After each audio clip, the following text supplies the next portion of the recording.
What's up, guys? JV2017 here, and oh my gosh, so this fantastic trailer for this awesome game that's coming out this year called Dishonored just hit today. It's the debut trailer for this game, and it's incredible. It is like 4.5 minutes of amazing CGI, and you're just like, oh, I want this game now. And it's coming out this year, so I thought I would gather up some awesome screenshots. You guys know I am a huge fan of concept art and screenshots of video games, so I'm just gonna play a slideshow basically on the screen for you guys to look at, and this is basically what the game looks like.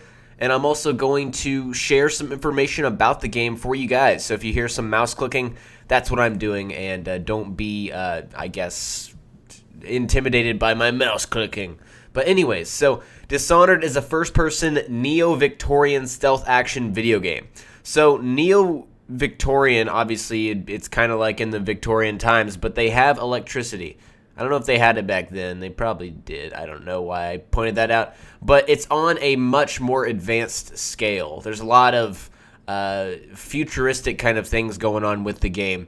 And, it's very strange. We're not used to this kind of futuristic technology thing, but in this Victorian time period where everybody dresses like the Duke of Edgerton, Forthshireton town henceforth.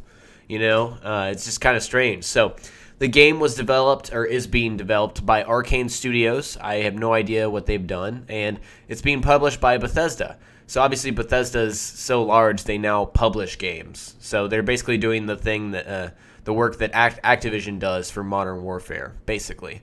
That's the best comparison I can give. So now I'm going to read off basically an overview of the game directly from the Dishonored website. Also, forgot to mention, link to the trailer in the description of this video. Go check it out. It is incredible, like I said already. So now I'm going to read off a little bit from the actual Dishonored website, and it's basically an overview, some kind of game mechanics, and kind of some backstory. So first off, overview. You are the once trusted bodyguard of the beloved Empress. Framed for her murder, you became an infamous assassin, known only by the disturbing mask that has become your calling card. In a time of uncertainty, when the city is being besieged by plague and ruled by an oppressive government armed with neo-industrial technologies, that's what I was talking about, dark forces conspire to bestow upon you abilities beyond those of any common man, but at what cost? The truth behind your betrayal is as murky as the waters surrounding the city, and the life you once had is gone forever. Improvise and innovate. Approach each assassination with precise first-person control and creatively combine your abilities and gadgets to eliminate targets with your own ruthless strategy. Improvise and innovate to define your playstyle. Cool. Action with meaning. Move like a ghost and resist corruption, or show no mercy and leave a path of destruction in your wake. Decide your approach for each mission, and the outcomes will change as a result.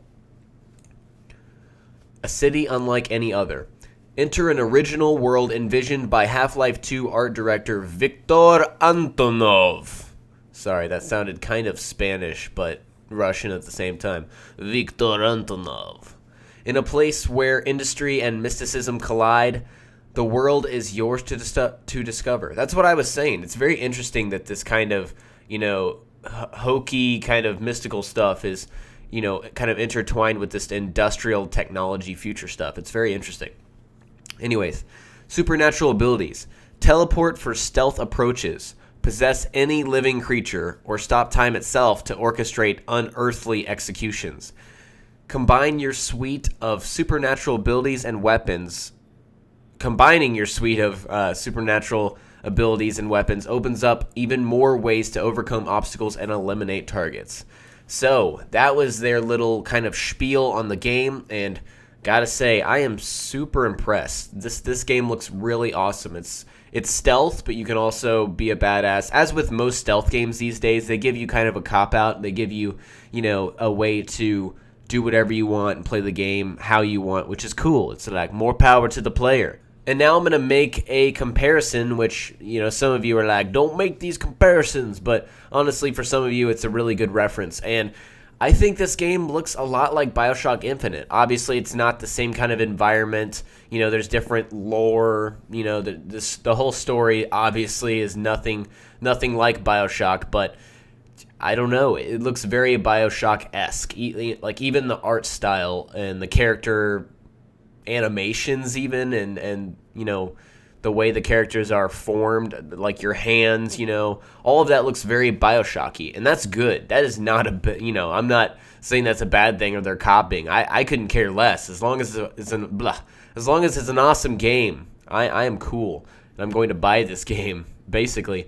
Also, I love this stealth. You know, stealth doesn't seem like it would fit in this kind of environment, but somehow that's a core mechanic, and also these supernatural abilities. I just cannot wait to see this game. So go ahead and check out that trailer if you haven't already, and let me know what you're thinking about the game. I think it's really cool, and I think it's a game that I will be spending my $60 on because it just looks pretty badass. So yeah, hope you guys enjoyed the video, and I will talk to you later. Peace.